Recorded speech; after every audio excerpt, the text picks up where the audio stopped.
Hello, so we're here today because we're making we're making spring rolls. So I have here a chicken breast, ground chicken breast. There. We want our spring rolls made of chicken. So I have the, what's that? I bought a chicken breast from supermarket.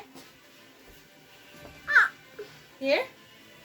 We grind here in the house, and Kira is helping me. Wait. Kira is helping me grind this in our food processor. Okay, here you go. Here, Kira. Okay. Wait. Ay, baby, let me help you.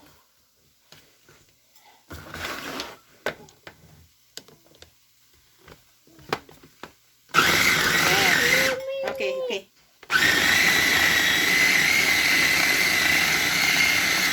Okay, that's it. We'll put that in we'll cook now.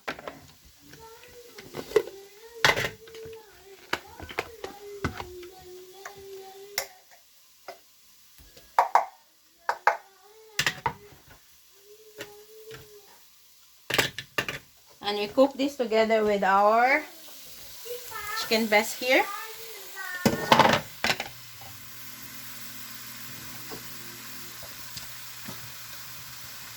Okay. We didn't put any oil in the pot because we want to use the natural oil of from the chicken for our spring rolls. So we want it more healthier. So no oil. You can see it's only like the extract of from the chicken.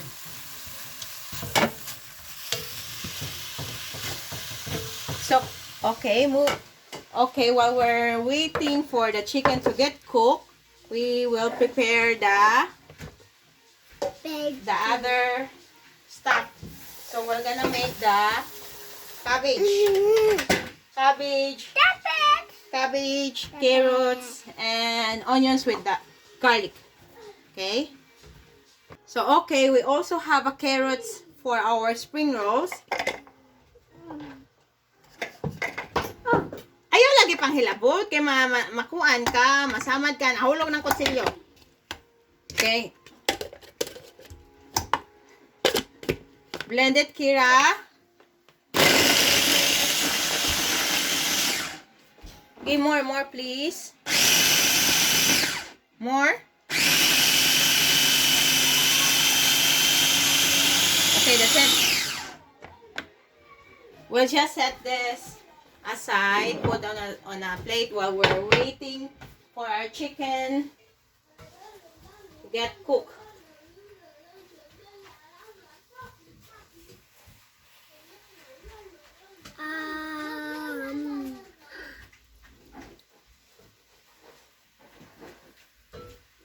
Wait a second. So our other ingredients is the cabbage.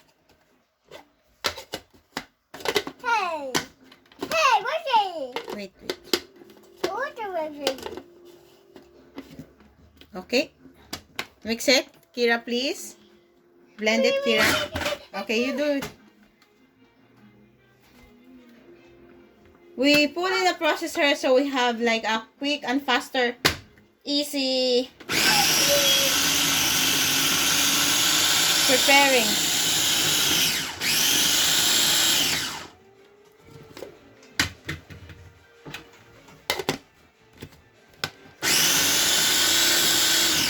Okay, so once if you can see it's look minced. Yeah, put that down. Again.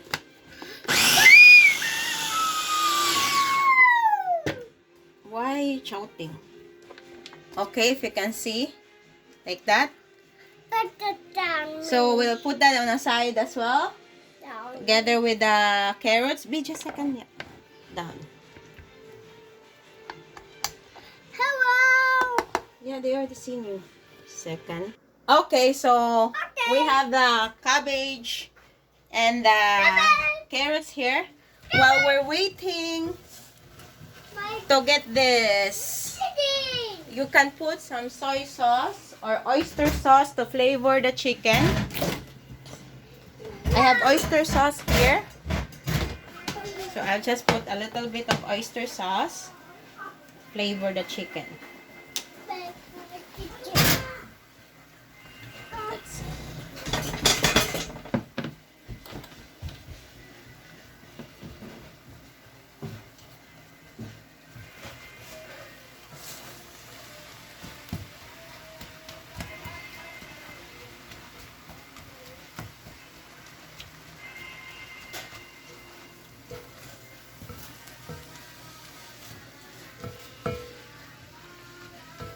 Okay, so with that, I'm also going to put onions on my spring rolls. So I'm gonna make this mince onions. Put in food processor and mix it.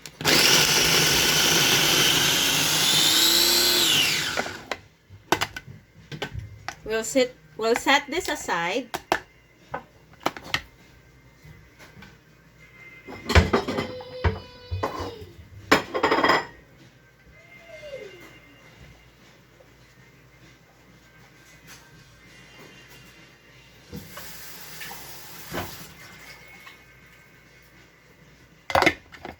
And garlic. If you have a minced garlic, it's easy. But this one, I will use the one with, I don't have to peel the garlic. Let the machine do it. So, that's it. If you can see the leaves of the here. So you have to remove that. Remove the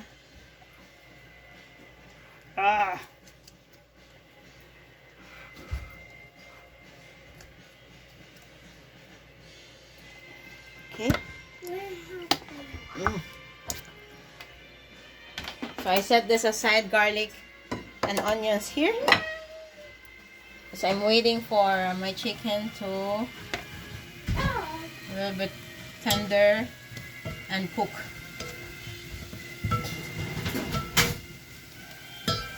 Okay. So because we want to put in a spring rolls, wrap it in like in a small wrapper. We have to make sure that you break this to pieces.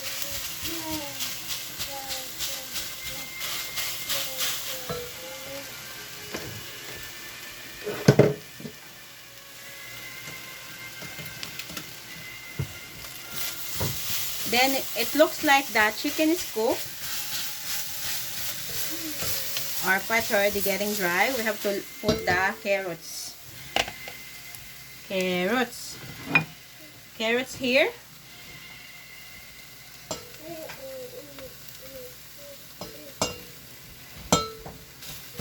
Mix it. We have to cook the carrots for a little bit. 2 minutes.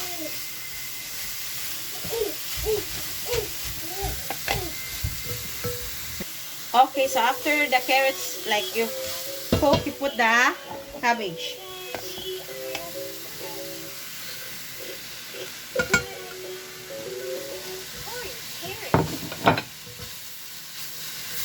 Because I want my vegetables fresh, I have then the onions and garlic.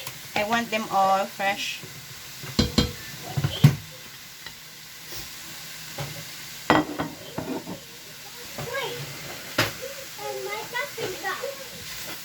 And you mix it together.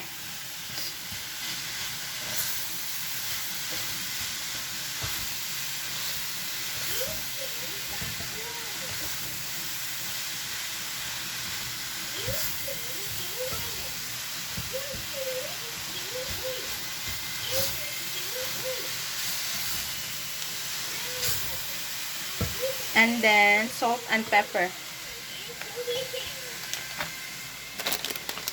Ground pepper. Wow, that's too much pepper. And salt. A little bit of salt. Okay, mix it.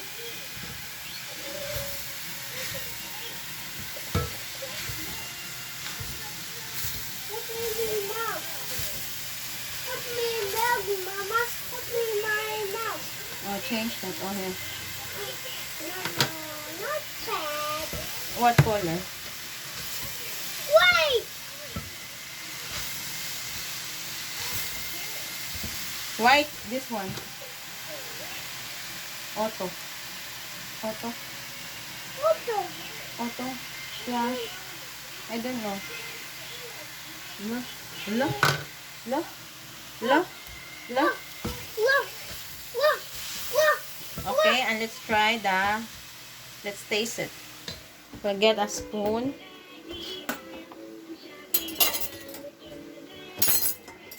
And try it. Whoa. Try it. Mmm.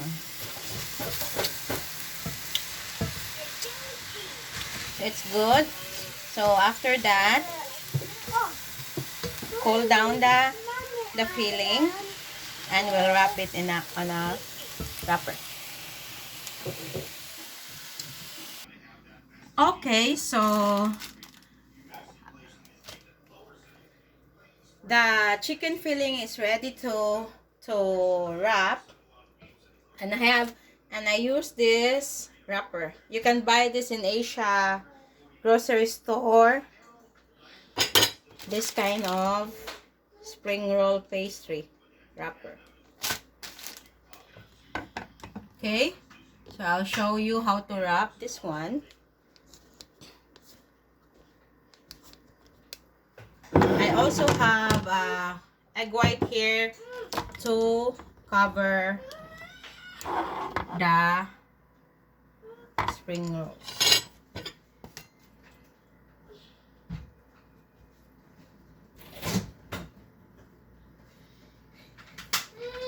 Removing pieces of the wrapper.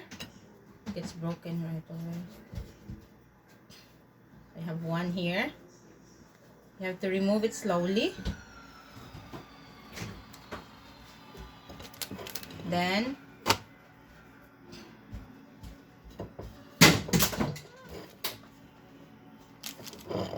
take some a little bit and put this on the wrapper.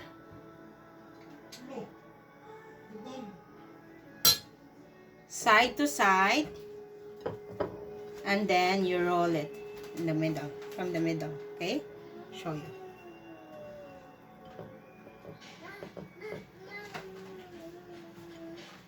And in the end, put this, and it will lock the spring rolls. Again, show you again another how to wrap this one. So you remove it slowly.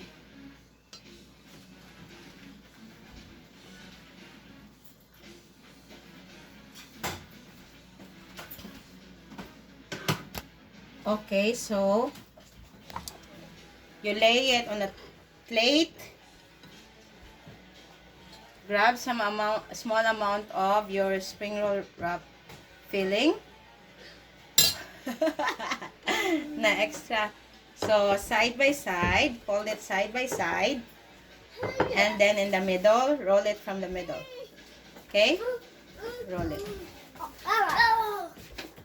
There we go.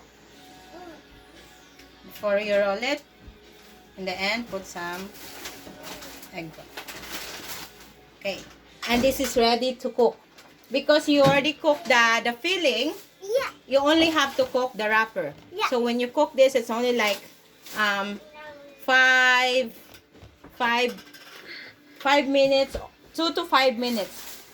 When you find it like it's a little bit golden brown, that is ready to eat. I'll show you with that. You can also bake this in the oven for for 400 degree Celsius. B, come on, get down, B. Get down, B. Get down, sa. Because I'll show them how you cook the spring rolls. Come on, let's go downstairs, Kira. Okay, I'll preheat my oven for 400 degree. Bake. 400 degree. Because I only want to, and I'll preheat that for 10 minutes. Then, I will heat up my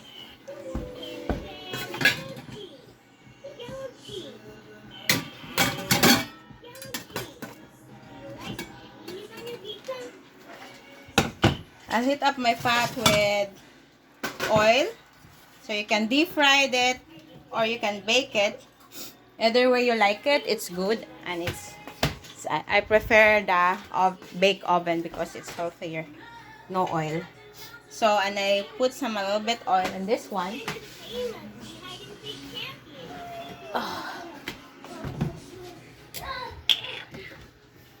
For the deep fried.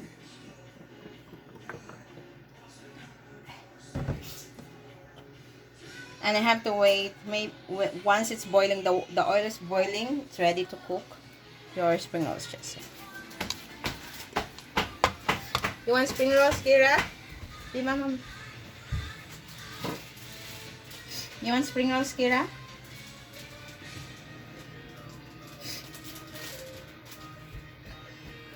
You want spring rolls, Kira? Huh? Yes or no?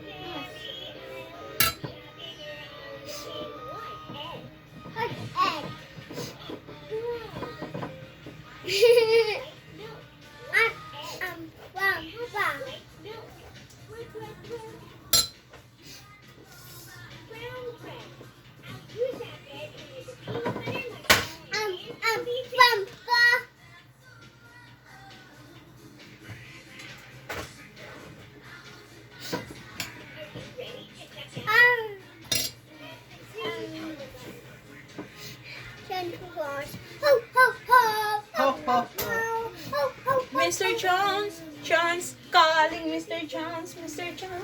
Jones, wake up. Calling Dr. Jones. I'm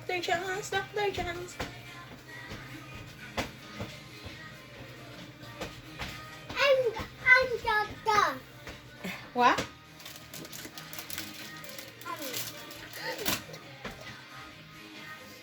Eat spring rolls?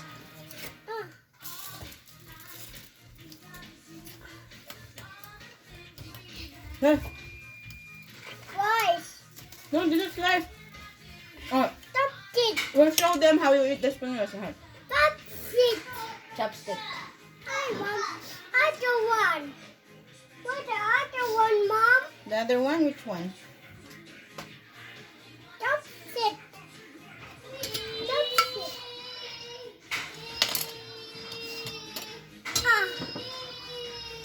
Where's the chopstick? Where's the chopstick go? What? Help, Mom. Okay, so this is my baked spring rolls. This is the color I wanted because I only need to cook the wrapper, right? And it's still crispy. Make sure you use this kind of wrapper, so it's good, it's crispy, and also you can bake it. This kind of spring roll pastry. Okay, and thank you for watching. Say thank you. Thank you. Bye bye. Bye-bye.